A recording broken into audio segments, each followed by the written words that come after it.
right, clear to land. That's 3 Papa Victor. I'd rather have the 3 Papa Victor, runway 28 right, clear for the option. Have completion option, make right, close traffic. Clear for the options on 28 right, close traffic. Thereafter, 73 Papa Victor. Cessna 02 Foxtrot, runway 28 left, clear for the option. Traffic Cal-State Hayward, Cessna, parallel runway. Clear for the option, runway 28 left, Foxtrot. Cessna 5 Charlie, correction, helicopter 5 Charlie Kilo, frequency change approved. Well, the Essential Helicopters course is the premier course in the country. What we offer to the students above and beyond the helicopter program itself proves that this company is dedicated to the student and making sure that they're good to go in the industry and they're stepping out the door with their best foot forward. At Essential Helicopters, as a flight instructor, we are required to both teach ground school in the classroom as well as in the air, preparatory flight before, post briefings afterwards. So every day it's the full gamut we're doing in class as well as in the helicopter. We provide all kinds of courses: underwater egress, winter survival, maintenance training, communications training, anything you can think of for helicopters, we implement it in the course. I've always been interested in aviation, whether it's planes or helicopters, but just the way helicopters can move and their mobility and all the things you can do with them, it just really caught my eye. And once I came to this program, I just felt at home, and everyone was really easy to talk to and to get along with. I fly with the students every day when we can. We're going to go through what is required for flying and start out basically by teaching them what each control does and where they need to be looking and how they need to move the controls. From there, once they get a good understanding, we start teaching them how to control the aircraft and keep it on a straight and level flight and be able to slow it down without gaining or losing altitude, speed it back up, be able to do a coordinated turn so that the aircraft isn't losing altitude in those turns. Then they're going to get into more advanced hovering exercises, hover taxiing, which is a main part of the helicopter. Once they get proficient and they go solo at the 20 to 25 hour mark, is when we're starting to send everybody solo for their first time, which is our most rewarding day. And you get up there and you're the only one in the helicopter, you look around and you're just kind of like, this is what I'm going to be doing the rest of my life. My first solo flight was probably the best day of my life so far, just like knowing that you can operate the aircraft on your own without the instructor on board and just having all that knowledge they taught you. It was just a big step in your career as a helicopter pilot. It feels really amazing when you fly alone inside a cabin just by yourself, and all the beautiful things you can feel just by yourself. It's really amazing.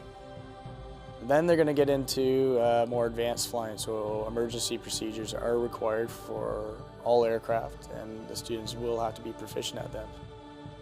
You need to know what to do if that engine all of a sudden fails. And we're teaching them how to auto-rotate the helicopter to the ground, teaching them all the emergency procedures, whether a system fails on board the aircraft, how to continue flight and make the best, safest landing possible. Essential Helicopters provide not only the pilot training, but they also provide different kind of courses like underwater egress and winter survival training. So I think that will help me along with my future career.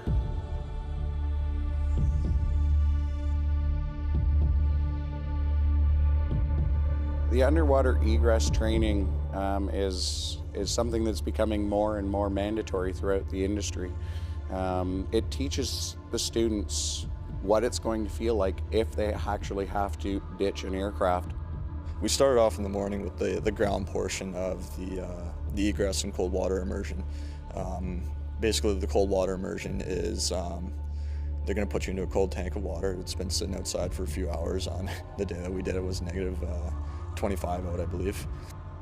We do our underwater egress training generally during the winter months so that it is cold outside, and they are submerged into below zero water to teach them how to calm their breathing down in that first minute of entering the water, and then have them hold their breath. When you put your head underwater, it's a whole different ball game. You don't want to panic. You got to just calm down. It's a mental game more than physical. and then we head on over to the pool area. The class goes through the egress chair, which is a simulated flight chair or seat on board a helicopter. You're belted in, you have a helmet on. And they'll rotate you upside down on the count of 3. And you basically undo your helmet and push the door open and find your way out. But seeing as you're underwater and you can't see anything, it's tough. You don't know what's up, what's down. We have winter survival training, so it's instilling the basic concepts of being in the leadership role in case of a downed aircraft emergency or they can't make it home at night. So we hike them into the woods on the first day to get a shelter set up, build a fire, boil some water, and teach them things along the way, what to do, what not to do. I learned a lot, like starting the fire is really important, and build up the shelter. We walk them into the bush, set them up in their locations, and then they have the next 3 to 4 days to build a shelter, make fire, boil water, just maintain their wits about them and try and stay warm. It's just good to know that, like, if something ever did happen, that you'd be able to react, and you know you have the skills in order to survive out here, and you just know, like, if anything did happen, you'd be okay. My instructors are all my friends, and we work really closely, and we have a really good relationship. You think you're gonna be intimidated by them, but you will not. They're very friendly. They help you whenever you have problems or questions.